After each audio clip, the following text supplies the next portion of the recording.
You might have come across strategies in the past that have only used one time frame in their analysis, be it the 1 hour, the 4 hour, the daily, or even just the 1 minute. This keeps things very simple, and don't get me wrong, I love simple. I'm kind of retarded. However, you will often find yourself caught out if you are not seeing the full picture. It's like trading with tunnel vision mode on. What you will discover when you start looking at multiple time frames is that the market is fractal in its movements, meaning what is happening on a lower time frame will most often indicate what is going to happen on a higher time frame. At the same time, the higher time frames hold more weight with regards to supply and demand zones and structure than the time frames below them. So you can in turn predict the areas that price will react to on the lower time frames. Simply put, the time frames complement each other. Now let's go see what I'm talking about.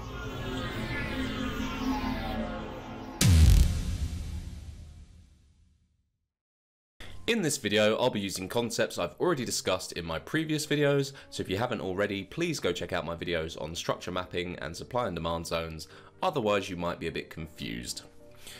So even though I know this video is based on multi-time frame analysis, I first just want to emphasize the idea of choosing a particular time frame to base your trades off of. It is important to do this, otherwise you will start feeling lost, not knowing what your bias should be. I like to use the 15-minute because it's not too fast and it's not too slow.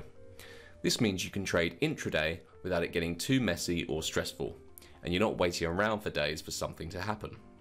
The other time frames I use are the monthly, weekly, daily, 4 hour and 1 minute time frame for entries. If one of these time frames doesn't make sense on any given day, you can always move to the next time frame up from that one to make more sense of it. So if the 15-minute seems to be doing something wild, it probably makes sense on the 4 hour. If it still doesn't make sense there, then I'll go to the daily and so on. You can always gain clarity in the markets by moving up or down time frames. In this diagram, you can see how the 15-minute sits within the 4 hour. This enables us to see if we are pro-trend or counter-trend. Pro-trend trading is basically when you are taking longs in a bullish market or shorts in a bearish one. Counter-trend would be taking shorts in a bullish market or longs in a bearish one. It is of course always preferable to be trading pro-trend. But what about when one time frame is bullish and the other bearish? Well, you can see in this example that the 4 hour is overall bullish. However, 4 hour pullbacks are large enough to turn the 15-minute bearish while staying bullish on the 4 hour. This would make shorts on the 15-minute pro-trend but counter-trend to the 4 hour. Why is it important to be aware of this? This is something you should factor in when you are taking trades. You don't want to be taking counter-trend shorts heavily into the discount area of the 4 hour, especially if price is approaching a significant demand zone. Price also tends to be more corrective in its movement when counter-trend. So management-wise, you'll be wanting to look at smaller targets and getting in and out quickly, as we'll be aware that the 4 hour could take over at any moment. You can take this logic with any time frame, always knowing that the higher a time frame, the more weight it holds with regards to the current bias. Okay, so now moving on to the actual charts, looking at price action, what I'm going to do is apply the concepts that we've just talked about into a full top-down multi-time frame analysis of where price is. And I do this every day, every morning for my forecast. And while I'm trading, I'm looking at all time frames. And I'm doing this to build a story behind my trade ideas. And you really need that story to give yourself confidence in your trades. And also just generally for management, it helps to know where you expect price to go on a higher time frame. To know whether something's a high probability entry, and also to stay out of trades as well, which is equally important. If you're getting in stupid areas and you don't know why, you're just getting absolutely destroyed, price just goes straight through you. There's always a reason, and if you are a detective, an investigator, and you actually dig into different time frames, you'll realize that there's always a reason behind what price does. So let's get into it. This is the weekly chart. Doesn't change very often, well, not very quickly anyway. But as you can see, for example, price was very bullish here, moving up. This is 2020, making higher highs, higher lows, made a higher high, and then looks just as if it ran out of steam, and fell through the floor, turned bearish. And so if we look left, you can see we do have a supply zone up here. It does look like it's at some kind of extreme point, but what's the story behind this supply zone? You know, why not this one? Why not this one? Why not this one? Yes, it's at some kind of extreme, but you know, there's extremer extremes. We were bullish, and this irrelevant almost weekly supply has turned us bearish. But if we go up a time frame to the monthly, we might be able to make more sense of it. So what we can see on the monthly is that we had this swing high and this swing low, right? So we're operating in this range, this huge range. And what you'll see is that price came into the premium of the range, tapped into the first available supply, monthly supply, which was these 2 wicks, and then reacted from that as we would expect it to. And so there we go, we've changed character at this point on the monthly, come down, and then it's tapped into some kind of demand down here, and hasn't had enough to break the monthly swing low, and then it's changed character again here. So it's come back up, tapped up again into this supply that was created after price tapped into this initial supply and changed character, and then it's continued to fall down. So that's the story on the monthly, and now it's clearer as to why things are happening on the weekly. So what's going on currently on the weekly time frame? Well, what we can see is we're bearish, obviously. Price has come down, made this low, cemented this low by this high closing above this candle, created this high and broken down again. So currently we haven't cemented any lows on the weekly, but we're operating in this weekly swing range. Okay, and this is quite a a bullish reaction, this candle with this big wick. What's it reacting to? What do? We look left, we see that there is a demand zone right here, and that price is reacting to it. And again, we can sort of think, right, why is price reacting to this particular demand zone? And what can we see? What's it done? What's the big deal?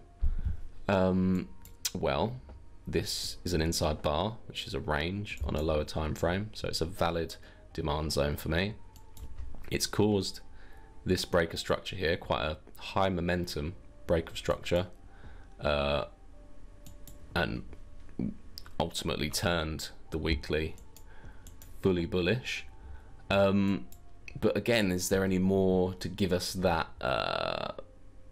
more reason for it to have worked out? If we go up again to the monthly, we can see that it was this exact little wick here that caused the monthly change of character to turn bullish. And what was that initial reaction from? That change of character was from this zone down here. And if we look at price over here, what's happened? Well, we've come down here, created a low, and price has come up, and then it's swept that low without closing below it, swept some liquidity that was down here, and then shot up. So there's obviously a lot going on down here. We had a sweep and a change of character there, and you know, it takes a lot for something on the monthly to give that sort of action. So you know, the higher a time frame, as I said, the more weight these moves hold. So there's obviously a lot of money involved in this bit of demand here. So yeah, it's all connected, and you can kind of put these pieces together. I hope that makes sense so far. So again, if we, this is a case of where the monthly wick is actually refined down more than the weekly demand, but we can refine that even more to that weekly wick. Okay, so that's the weekly sussed out. I hope you're with me still so far. This is just sort of digging into every little move, what's going on, why, and you can apply this to all the time frames. I'm just kind of showing you the way I look at price, really. It's all very simple. So going down to the daily, what have we got currently on the daily? Well, you can see that we're also bearish on the daily, just about at the moment as it goes, because what we've had is currently just a sweep of this high. So price hasn't managed to close above it yet. This weekly / monthly demand hasn't had enough in it yet to close above the daily. But as we said before, on the weekly, we'd probably be expecting to come up to at least this supply zone, which is in the premium of the weekly range. So there's every chance that this daily high could get broken above and tapped into one of these here potentially. But for now, the daily remains bearish. So it would still be valid to look for sells in this area if the lower time frames allow for it. So what we would do now is go down a time frame again to the 4 hour, because the daily isn't giving us a heck of a lot. We just learned that we've had a sweep above the daily high, potentially gonna go down lower now. So the 4 hour, what's going on here currently? Well, this would have been our daily range from here to here, but we can see that once we've tapped into this significant demand zone, the 4 hour has actually turned bullish. So if we look at that on the daily, so this is an example of what we looked at earlier, where we've got this pullback on the daily time frame is actually a segment of bullish, fully bullish price action on the 4 hour. So what can we gather from that? Again, price has swept above what was the daily, and after becoming bullish here, we had our most recent swing low down here and our swing high up here, and after price swept this high up here, we got a strong reaction of a sell-off coming down here. But what happened is we failed to close below on the 4 hour.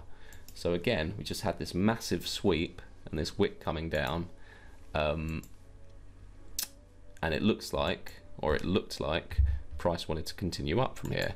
And again, that would make sense on our higher time frame on the weekly, because again, we're still expecting price to pull back to a higher position before continuing bearish on the weekly. So this sweep in itself looks like quite a nice bit of price action, and that's kind of where we are at the moment, because the 15-minute is very much the same range as the 4-hour, and then we've had this boring sideways stuff, which, don't get me wrong, you can trade. I've chosen not to. I like to see some nice breaks of structure, some certainty on where price is going, but you can break this down into substructure and see that, right, you know, we can trade this. This is obviously something significant that's broken down. There was something in this wick, so you could take sells from there, and price has just sort of moved sideways. Another tool I like to use is if we get a break up and a breakdown, you can take a tool much like the premium demand, but instead of the 50% being shown, you show the 25 and the 75, and just take trades from either top 25% or the bottom 25%. You can take any sells from this area or any buys from this area, but that is for another video. So this area isn't too interesting for me. I decided to stay out of it. What I would look for is for price to sweep above this liquidity it's built into this supply zone before continuing lower. But again, thinking about the 4-hour, it feels like price wants to go higher. So, you know, if I got a nice clean setup into this, I would look at shorts, but I'm favoring longs, to be honest. Either way though, let's go back in time. Okay, so we've gone back in time to Tuesday last week. So on the 4-hour here, what we're looking at is this bullish leg up, which was just a pullback on the daily, but overall the picture we've painted is that we've come off this weekly demand zone that's very significant. We've broken 4-hour structure to the upside for the first time in a long time, and we're also expecting on the weekly a pullback to much higher prices. So things are looking good for us going for longs. Now what have we got at the moment? So price is operating between this swing low and this swing high. We can see that we've just about tapped into the EQ, or just about the discount of the 4-hour range, into this little supply zone right here. I could take these 2 wicks. So we've tapped into there. I'll just take that. And now we would expect that price will just keep going up from here. So we're fairly safe thinking, right, I'll take continuations long. If the 15-minute and the 4-hour have lined up and, you know, price has momentum, this is where we can look to really get in on continuations, because we've built that story. The 4-hour, the 15-minute, they're aligned, there's momentum, let's get in. Basically my thoughts, because people ask me, when do you get in on continuations? This is the kind of scenario where I'm happy to hit the market hard and just get in as much as I can, as long as the momentum's there. And I just follow the 1-minute structure the same way I follow structure on every time frame. And again, if you need to, go watch my mapping structure video. It's really simple. So let's go down to the 15-minute and see if we can get in any trades. So as you can see here, get rid of that. Don't know what that's about. Currently on the 15-minute, we have just broken structure right here.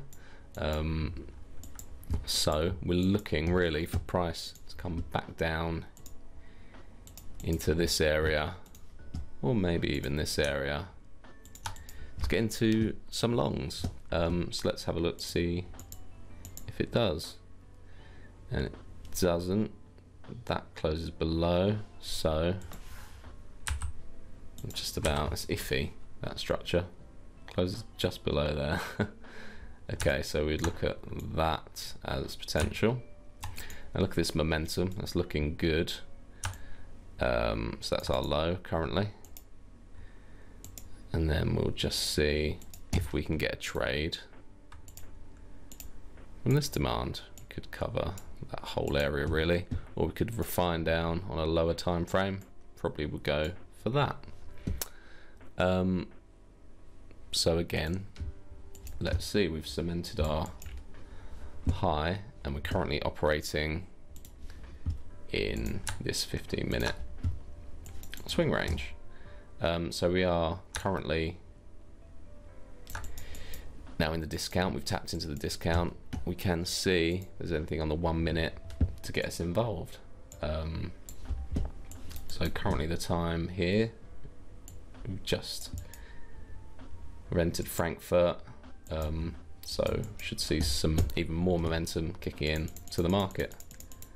We've tapped in almost to this range here, this demand. See if we actually getting it properly. We have changed character here on the 1 minute. We haven't quite tapped this zone yet. I would like to see a tap of this zone. But note price has continued upwards there. So going back to the 1 minute, right, so this is important, and this is a question I've been asked a lot, getting in continuations on the 1 minute after we've broken 15-minute structure. Now there's a couple of things I look for. It's rare that I'll get in on these, but if we break structure once like this with, you know, a decent amount of momentum, and also the high time frame story is aligned to suggest that we are looking very bullish to go higher and higher. Basically I'll look for price to break structure once. If it comes back into something in this range and breaks with momentum again, this 1 minute high that's been created, I'm happy to look for an entry to get in. Now, like I said, it's fairly rare that this happens, and it's only when the momentum, the story, everything is on your side. The timing as well in this situation, it's very close to London Open, so that's another little advanced concept is session timings. There was a period in time back in May where you could get a Frankfurt Open trade almost every day, and it would always line up beautifully, and that kind of fizzled out for some reason. Again, I don't know why, haven't got the answers, but it was an interesting time. But yeah, anyway, so this is what I'm looking for. I'm looking for another break of this 1 minute high with momentum, and I'll boom look to get in. Right, so that again was exactly what I was looking for, and you can see me talk about this in the other videos, the trade recap videos, so check those out if you want. It's exactly the same concept, like a double break of structure with momentum, and you can get involved. So what I'd do, I'd look for a trade on this, have a look, see what kind of stop loss we can get. If I can get less than a 2 pip, a .25 entry, yeah, there we go, get a 1.8 on that one, and yeah, we'll see if it tags us in, and then just manage accordingly. And there we go, that has just about perfectly tagged us in there and broken structure. So now we'd be at break even on that one. Well, technically actually that hasn't created any structure there, so actually wouldn't be at break even yet. So just waiting for price to pull back and give us a valid break. Okay, so if you hadn't got into this trade, right? But still wanted some action. What you could have done was wait for this second break,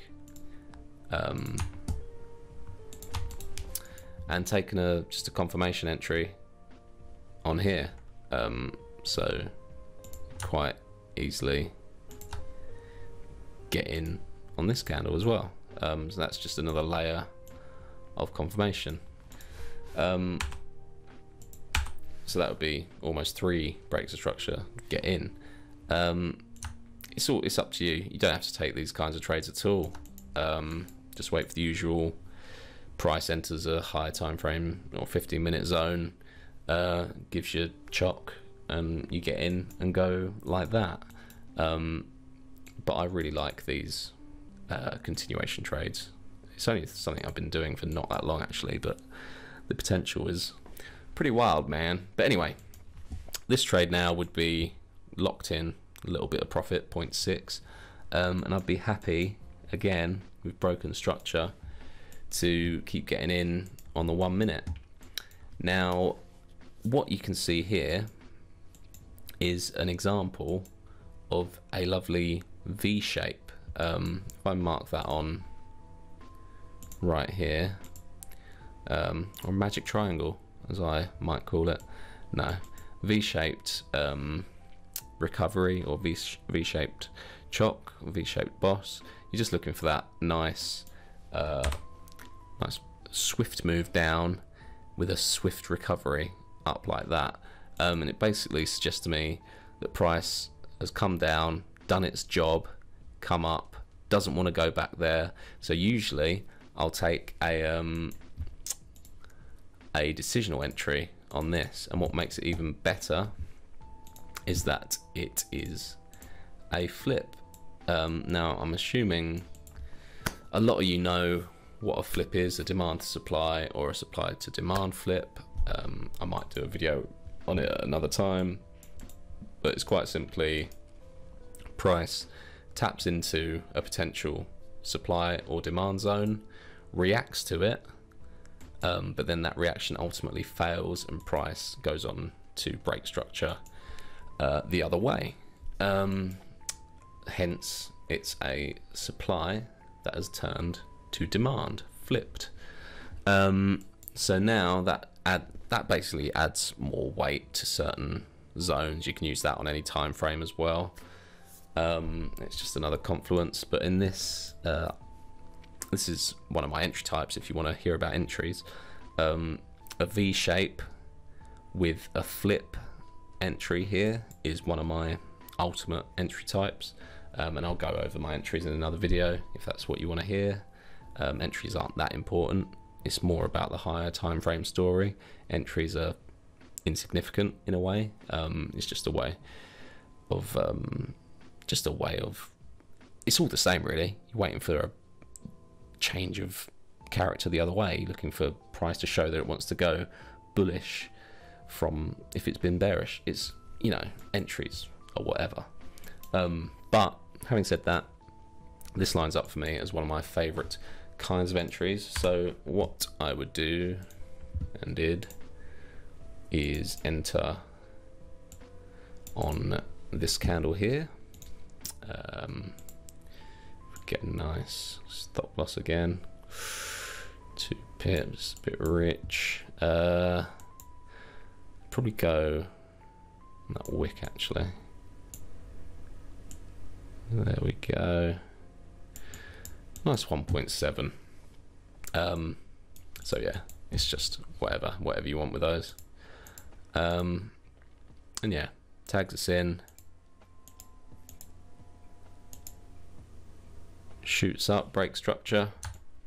So on this trade we can lock in a bit more profits there to just where that stop loss is, 2.6, and this one we take off a little bit of risk maybe, who knows. It's whatever you want to do management wise, and then basically we just keep following price the way I have done in other videos, locking in where applicable. again, I'd be looking to get in either at the extreme here. I mean, yeah, only at the extreme there. So if price got back to that point, that's where I'd look to get in. Now we've just cemented this high with this candle, so what I'd hope for is for another structural break so I could lock in some more profit. And it's gonna be nasty. There we go. Okay, so now I'd be locked in down here with this one just below that low, and this one right there. So 9.5 and 6.3.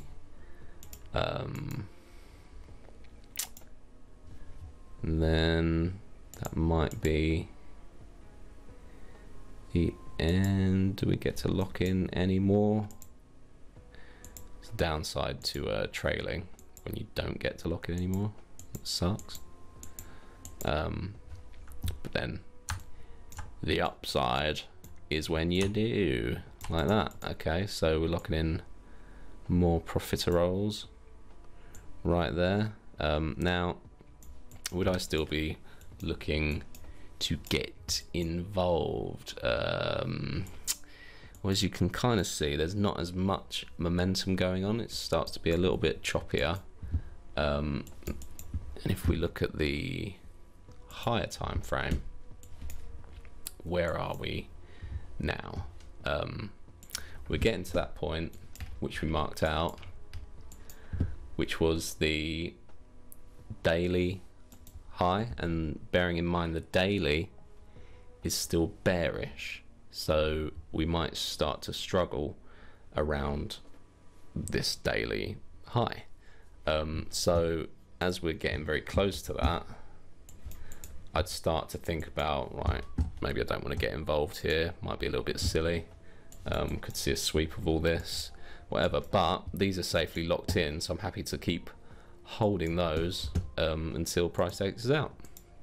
So again, a benefit of knowing your higher time frame story is in your management, and not making any silly moves with management. Now that's just getting silly. Does it let us lock in any more prof? If it doesn't, that'd be a shame. Getting dangerously close here. Oof, if that doesn't break structure.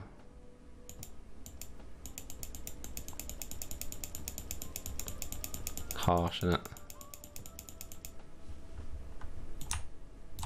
Here we go.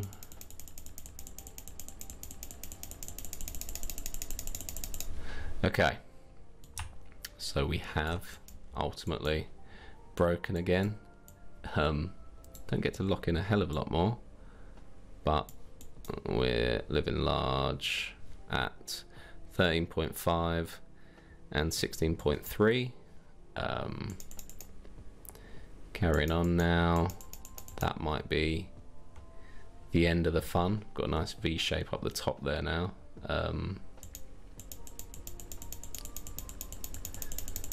So ultimately that would have taken us out at that point. So yeah, that was a nice, fairly easy couple of trades, and I hope that made sense around the picture that had been built. Yeah, so I hope you've enjoyed this video. I hope you've taken something from it. I think I put in some valuable nuggets of information there. Maybe you didn't. Kind of felt like I was going over stuff I'd gone over before, but what can you do? It's free content. But yeah, that's another video from me, and I'll be seeing you next week with some exciting stuff. Actually, I'm looking forward to sharing what we've got next week, which is an interview with another trader. So look forward to that.